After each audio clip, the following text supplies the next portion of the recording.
મિત્રો, મારે અવારનવાર વાસ્તુ વિઝિટ માટે ઓલ ઓવર ઇન્ડિયામાં જવાનું થતું હોય છે.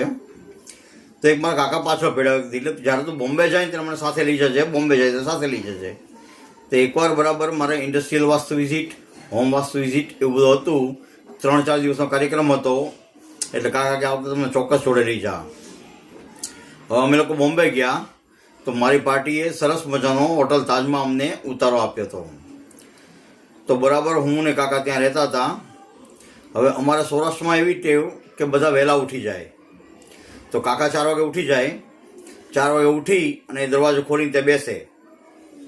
તો અમારી સામેનો એક્ઝેક્ટ રૂમ હતો, ત્યાં એક ફોરેનર ઉતરેલો. તો એ બરાબર મોર્નિંગ વોક માટે ઉઠે. એટલે જેવો ગેટની બહાર નીકળ્યો, કાકા સામે બેઠેલા હોય. એટલે ફોરેનર તો રિસ્પેક્ટવાળા બહુ જ હોય. એટલે ઉઠીને સીધો કાકાને કહે, હલો અંકલ, ગુડ મોર્નિંગ. તો કાકા બોલે, કાંજી કરમશી. તો બીજો દિવસ થયો.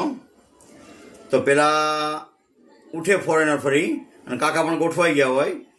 એટલે પેલા બોલે, હલો જેન્ટલમેન, ગુડ મોર્નિંગ. તો કાકા બોલે, કાંજી કરમશી. આવું 2 દિવસ ચાલ્યું. ત્રીજે દિવસે બરાબર સવારમાં હું પણ વહેલો ઉઠ્યો અને કાકા બેઠેલા, અને ફોરેનરની એન્ટ્રી થઈ. તો ફોરેનર બોલ્યો, હેલો અંકલ, ગુડ મોર્નિંગ. તો કાકાએ કાંજી કરમશી. તો એ ગયા. ભાઈ મેં કીધું, કાકા શું ઇજ્જત કાઢો છો? એ આપણે ગુજરાતીમાં એમ પૂછે છે કે સુપ્રભાત, તમારી સારી સવાર થાય. એટલે એનું ગુડ મોર્નિંગ. તો કાકા મને શું ખબર, મને એમ કે મને મારું નામ પૂછે છે, એટલે હું મારું નામ કીધું કે ઠીક છે, કાંઈ વાંધો નહીં. કે હવે ચોથા દિવસે બરાબર અમારે જવાનો દિવસ મિત્રો. અને એ દિવસે કાકા વહેલા ઉઠી ગયા અને પેલાની રાહ જોવે કે પેલો ધોળિયો ક્યારે બહાર આવે. બરાબર એ બહાર આવે, કાકાએ પહેલાં સામે કીધું, હેલો ગુડ મોર્નિંગ.